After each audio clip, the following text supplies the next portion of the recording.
بسم اللہ الرحمن الرحیم۔ السلام علیکم ورحمۃ اللہ وبرکاتہ۔ روحانی کلینک میں ہم آپ کو خوش آمدید کہتے ہیں۔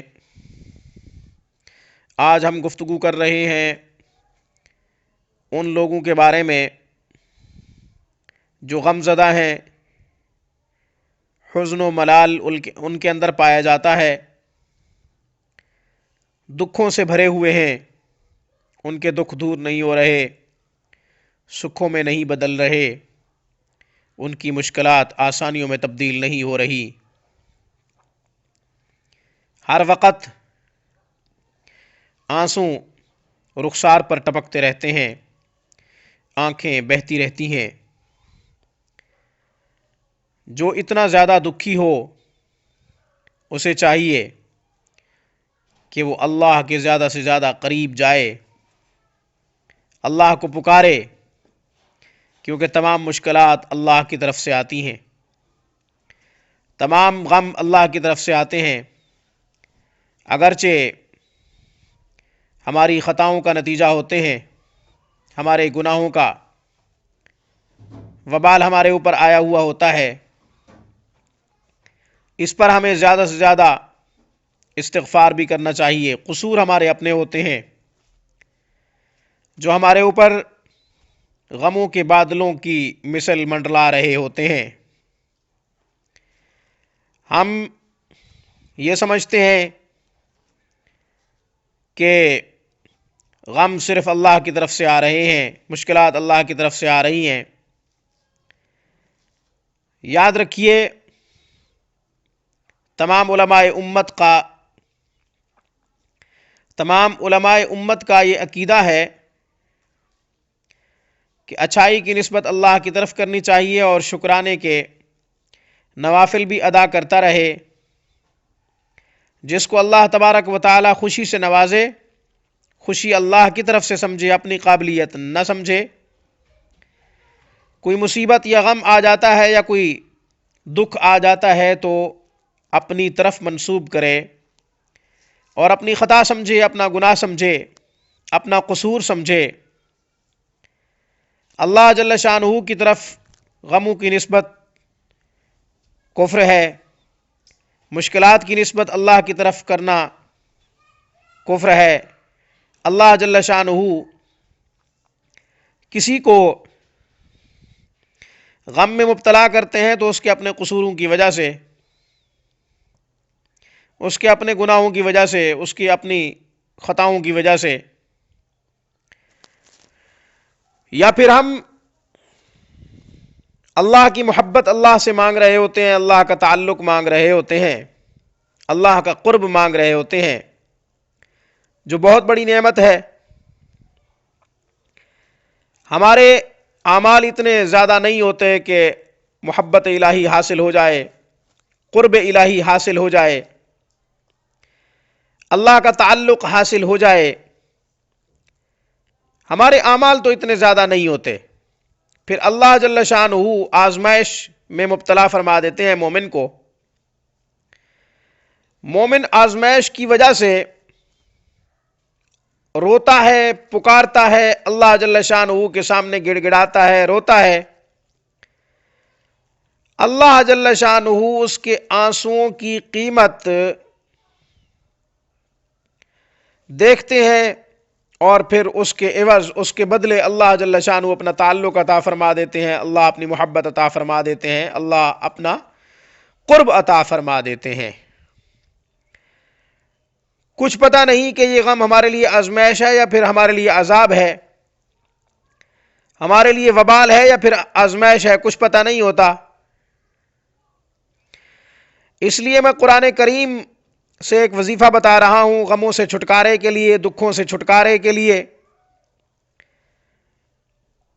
ابتلا سے چھٹکارا کس طرح حاصل کیا جائے، مصیبتوں سے چھٹکارا کس طرح حاصل کیا جائے، اس کے لیے میں قرآن کریم سے وظیفہ بتلا رہا ہوں۔ صلاۃ الحاجت کا بھی اہتمام کرنا چاہیے، کیونکہ اللہ جل شانہ کے پیارے محبوب کو جب بھی کوئی مسئلہ درپیش ہوتا تھا، آپ صلی اللہ علیہ وسلم 2 رکعت نفل ادا فرماتے تھے۔ پھر اللہ جل شانہ سے دعا کرتے تھے، ملتجی ہو جاتے تھے، اللہ جل شانہ کے سامنے عجز و انکساری کے ساتھ اپنی التماس، اپنی درخواست رکھتے تھے کہ یا اللہ فلاں مشکل کو محض اپنے فضل و کرم سے دور فرما دے۔ ہمیں بھی یہی سبق ملتا ہے سرکار دو جہاں شاہد عالم صلی اللہ علیہ وسلم کی طرف سے کہ ہمیں بھی اللہ کی طرف رجوع کرنا چاہیے ہر مشکل کے وقت۔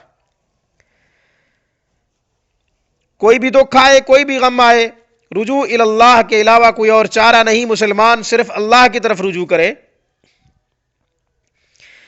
آپ کو میں آسان وظیفہ بتلا رہا ہوں قرآن کریم سے، ہر وظیفہ دعا ہوتی ہے۔ سورہ الم نشرح، سورہ الم نشرح آخری پارے میں ہے، ہر نماز کے بعد 7 مرتبہ تلاوت کرتے رہیں، اپنے اوپر دم کرتے رہیں۔ دل میں جو بھی ملال ہوگا، دل میں جو بھی غم ہوگا، دکھ ہوگا، انشاءاللہ دل اس سے مطمئن ہو جائے گا، دل کو سکون آ جائے گا، دل کو قرار آ جائے گا۔ دل کی دھڑکن اگر تیز ہوگی تو انشاءاللہ وہ بھی نارمل ہو جائے گی۔ صرف 7 مرتبہ ہر نماز کے بعد آپ سورہ الم نشرح پڑھیں، 70 مرتبہ سورہ الم نشرح رات کو جب آپ سونے لگیں اس وقت پڑھیں۔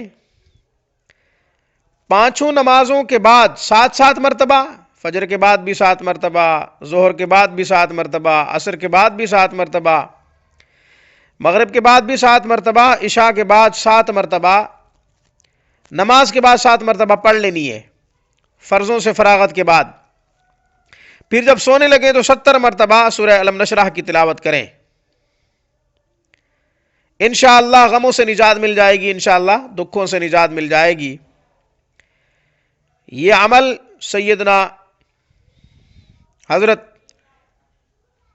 مولانا حسین احمد مدنی رحمہم اللہ تعالی کی اعمال سے لیا گیا ہے، جنہوں نے روضہ اقدس پہ 18 سال تک درس حدیث ارشاد فرمایا ہے۔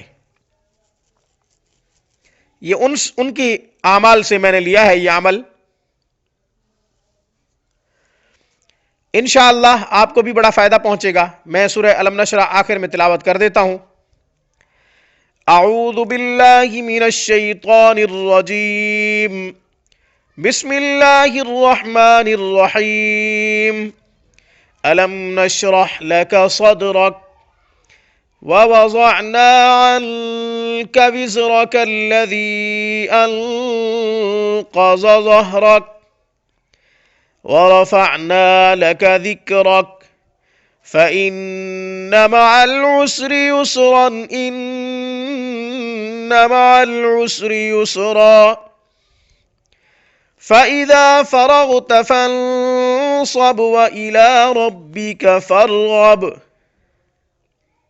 یہ سورہ الم نشرح جس کی میں نے تلاوت کی ہے، آپ بھی پڑھیں، انشاءاللہ آپ کو فائدہ ہوگا۔ ہم انشاءاللہ مزید مسائل کے حل کے لیے قرآن و سنت کی روشنی میں روحانی کلیننگ میں مزید ویڈیوز لاتے رہیں گے۔ آپ ہمارے روحانی کلیننگ کو سبسکرائب کیجئے، ہماری ویڈیوز شیئر کیجئے۔ یہ ادارہ نشریاتی ادارہ ہے روحانی علوم کا۔ آپ بھی ہمارے ساتھ غیر معمولی اجر میں انشاءاللہ شریک ہو جائیں گے۔ ایک نئے مسئلے کے حل کے لیے قرآن و سنت کی روشنی میں انشاءاللہ پھر حاضر ہوں گے۔ زندگی نے ساتھ دیا، صحت برقرار رہی، روح کا رشتہ جسم سے قائم رہا۔ تب تک کے لیے میری طرف سے روحانی کلیننگ کی طرف سے السلام علیکم ورحمۃ اللہ وبرکاتہ۔